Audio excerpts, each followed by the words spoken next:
വേണ്ടി നമ്മുടെ ചീഫ് ഗസ്റ്റിനെ ഞാൻ ഇൻവൈറ്റ് ചെയ്യാണ്. മിയ ചേച്ചി. എല്ലാവർക്കും നമസ്കാരം. ഒരുപാട് സന്തോഷമുണ്ട്. ഞാൻ സ്പോർട്സ് ഒരുപാട് ഇഷ്ടമുള്ള ഒരാളാണ്.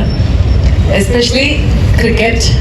ചെറുപ്പം മുതലേ ക്രിക്കറ്റ് കാണാനും ഒക്കെ ഭയങ്കര ഇഷ്ടമാണ്. ഒന്നിനും കളിക്കാനോ പാർട്ടിസിപ്പേറ്റ് ചെയ്യാനൊന്നും പോയിട്ടില്ല, പക്ഷെ സ്പോർട്സ് ഒത്തിരി ഇഷ്ടമുള്ള ഒരാളാണ്. അപ്പോൾ വേൾഡ് കപ്പ് അങ്ങനത്തെ കളികളൊക്കെ വന്നു കഴിഞ്ഞാൽ മിസ്സാവാതെ ഇരുന്ന് കാണുന്ന ആളാണ്. അപ്പം എനിക്ക് വലിയൊരു ആഗ്രഹം ഉണ്ടായിരുന്നു. എനിക്കൊരിക്കലും ഗാലറി പോയിരുന്ന് ഒരു മാച്ച് കാണാൻ ഇതുവരെ പറ്റിയിട്ടില്ല. അപ്പോൾ ഇന്ന് അത് സാധിക്കുന്നു. അതിൽ തന്നെ ഒരുപാട് സന്തോഷം. ഞാൻ എപ്പോഴും മാച്ചൊക്കെ ഇങ്ങനെ ടി വിയിലേ കണ്ടിട്ടുള്ളൂ. ടി വിയിൽ കാണുമ്പോഴൊക്കെ ഓർക്കുക എപ്പോഴെങ്കിലും ഒന്ന് പോകണം, എപ്പോഴെങ്കിലും പോയി ആ ആൾക്കൂട്ടത്തിൻ്റെ ഇടയ്ക്ക് മാച്ച് കാണണം, എൻജോയ് ചെയ്യണം, ഷെയർ ചെയ്യണം എന്നൊക്കെ. അപ്പോൾ അതൊരു വലിയ മോഹമാണ്. അപ്പോൾ ഇന്ന് എന്താ പറയുന്നത്, നിങ്ങളുടെ കൂട്ടത്തിൽ ഞാൻ വർക്ക് ചെയ്യുന്ന സിനിമാ മേഖലയിലെ എനിക്കറിയാവുന്ന ആളുകൾ ഒത്തുകൂടുന്ന ഈ ഒരു ലീഗിന്റെ പാർട്ടായിട്ട് ഇവിടെ വന്ന് അത് ഉദ്ഘാടനം ചെയ്ത് മാച്ച് ആദ്യമായിട്ട് ഞാൻ ഗാലറിയിൽ ഇരുന്ന് കാണാൻ പോവാണ്. അതാണ് എൻ്റെ ഇന്നത്തെ ഏറ്റവും വലിയൊരു സന്തോഷം. ഒരുപാട് സന്തോഷം എന്നെ ഇൻവൈറ്റ് ചെയ്തതിന്.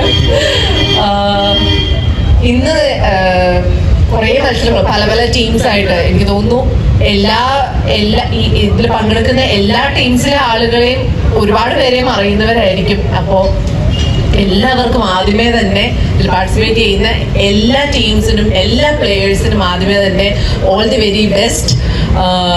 ഒരു ഗംഭീര മാച്ച് ആയിരിക്കട്ടെ എല്ലാവർക്കും അനുഭവിക്കാൻ പറ്റുന്നത്.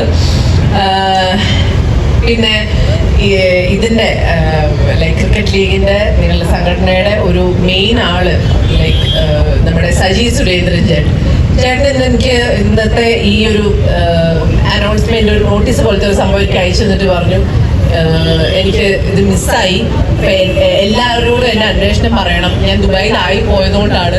എൻ്റെ മനസ്സ് മാത്രമേ ലൈക്ക് എന്നെ ശരീരം മാത്രമേ ഉള്ളൂ ദുബായിൽ, മനസ്സ് ഇവിടെയാണ്, നിങ്ങളുടെ കൂടെ കളിക്കാൻ വേണ്ടി ഇങ്ങനെ നിൽക്കുകയാണ് എന്നൊക്കെ പറഞ്ഞു. അപ്പോൾ എപ്പോഴും തന്നെയാ പറയാം, എന്തായാലും ഒരാളവിടെ മിസ് ചെയ്തിരിപ്പുണ്ട്. സോ ഞാൻ ഓർത്തു ആളുടെ വിഷമം ഒന്ന് മെൻഷൻ ചെയ്യാം എന്ന് വിചാരിച്ചു. നെക്സ്റ്റ് ടൈം പുള്ളി ഉറപ്പായിട്ടും ജോയിൻ ചെയ്യുമായിരിക്കും. അപ്പൊ എന്തായാലും എന്നെ വിളിച്ചിരിക്കുന്ന ഒരു കാര്യം ഇതിന്റെ ഉദ്ഘാടനമാണ്. ഒരുപാട് സന്തോഷത്തോടു കൂടി ഞാനതിവിടെ ചെയ്യാൻ പോവുകയാണ്. ഈഗോ ക്ലാഷ് ലീഗ് ഞാനിവിടെ ഔദ്യോഗികമായിട്ട് ഉദ്ഘാടനം ചെയ്തതായിട്ട് പ്രഖ്യാപിക്കുകയാണ്.